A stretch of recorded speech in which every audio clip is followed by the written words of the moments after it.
പ്രവർത്തിക്കുന്ന ദൈവകൃപയിൽ ശരണപ്പെടുന്നതിലൂടെയാണ് ഈ കൃപയുടെ വ്യാപാരം നമ്മിൽ സാധ്യമായി തരുന്നത്. The invasion of God's grace. രണ്ടാമത്, Peter was called from occupation to obedience. താൻ തൊഴിലിൽ വളരെ ബദ്ധശ്രദ്ധനായിരുന്നു. എന്നാൽ ക്രിസ്തുവിനോടുള്ള അനുസരണയിലേക്കാണ് താൻ വിളിച്ചാക്കപ്പെടുന്നത്. കരയിൽ നിന്ന് അല്പം നീക്കണം, ആഴത്തിലേക്ക് നീക്കി മിൻപീഡിതത്തിന് വലയിറക്കുവീൻ എന്നവരോട് പറയുന്നു. Call for obedience. അതോടൊപ്പം തന്നെ from sea life to sacramental life. സമുദ്ര ജീവിതത്തിൽ നിന്ന് കൗദാശികമായുള്ള ജീവിതത്തിലേക്കാണ് പത്രോസ് വിളിച്ചാക്കപ്പെട്ടത്. കേവലം ഈ കടലുമായിട്ട് മല്ലിട്ട് ജീവിതം അവസാനിപ്പിക്കേണ്ടുന്നവനല്ല, ഒരു കൗദാശിക ജീവിതത്തിലേക്ക് അവൻ വിളിച്ചാക്കപ്പെടുക. From known to the unknown. മീൻ പിടിക്കുവാൻ വളരെ സമർത്ഥനായിരുന്നു. എന്നാൽ മനുഷ്യരെ പിടിക്കുവാനായിട്ടാണ് അവന് നിയോഗം ലഭിച്ചിരിക്കുന്നത്.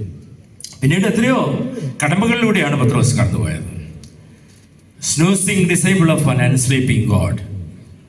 ഗെത്സമനയിൽ പ്രാർത്ഥിക്കുവാൻ നിയോഗിക്കപ്പെട്ടതായുള്ള ശിഷ്യന്മാർ 3 പേർ യേശു തനിയെ മാറി പ്രാർത്ഥിച്ചുകൊണ്ട് തിരിച്ചു വരുമ്പോൾ ഉറക്കത്തിൽ കുറുക്കം മരിച്ചുറങ്ങുന്ന പത്രോസിനെ കണ്ടപ്പോൾ അവനെ അതിൽ നിന്നും മാറ്റി ദൈവകൃപയുടെ തണലിലേക്ക് വിളിച്ചാക്കപ്പെടുന്നു. Disciple at a distance, crossless disciple. അവൻ അകലം വിട്ട് പിൻചെന്നു എന്നാണ് പത്രോസിനെ കുറിച്ച് രേഖപ്പെടുത്തിയിരിക്കുന്നത്. അതോടൊപ്പം തന്നെ ഹി ഡിനൈസ് ഹിസ് മാസ്റ്റർ.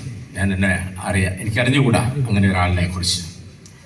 ദൈവം വിളിക്കുന്നത് ഒരു പ്രദേശത്ത് നിന്ന് മറ്റൊരു പ്രദേശത്തേക്കല്ല, ഒരു ജീവിതത്തിൽ നിന്ന് മറ്റൊരു ജീവിതത്തിലേക്കാണ്.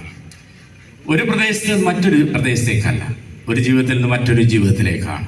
നമ്മൾ ദൂരെ ചെന്ന് ചെയ്യുന്ന ശുശ്രൂഷയേക്കാൾ നമ്മളായിരിക്കുന്ന ഇടത്ത് നമ്മുടെ ജീവിതത്തെ ക്രോഡീകരിക്കുവാൻ കഴിയുക എന്നുള്ളത് പ്രധാനമാണ്. ഒരിക്കൽ ഒരു ഇടവികാരി അച്ഛൻ അവരുടെ ഇടവയിലെ ഭവനങ്ങൾ വിസിറ്റ് ചെയ്യായിരുന്നു. ഒരു കാലം കൂടെയും പിടിച്ച് ഭവനങ്ങൾ വിസിറ്റ് ചെയ്യുന്ന പട്ടക്കാരൻ. പഴയ പല ഓർമ്മകളാണ് ധാരാളം.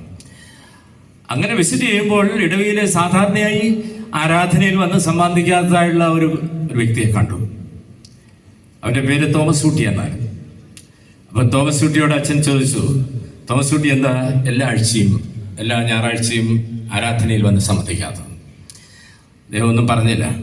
വീണ്ടും ചോദിച്ചു, എല്ലാ ആഴ്ചയും ആരാധനയിൽ വരും, മാത്രമല്ല വിശുദ്ധ കുർബാനയെ സ്വീകരിക്കണം. എത്ര നാളായി വിശുദ്ധ കുർബാന സ്വീകരിച്ചിട്ട്?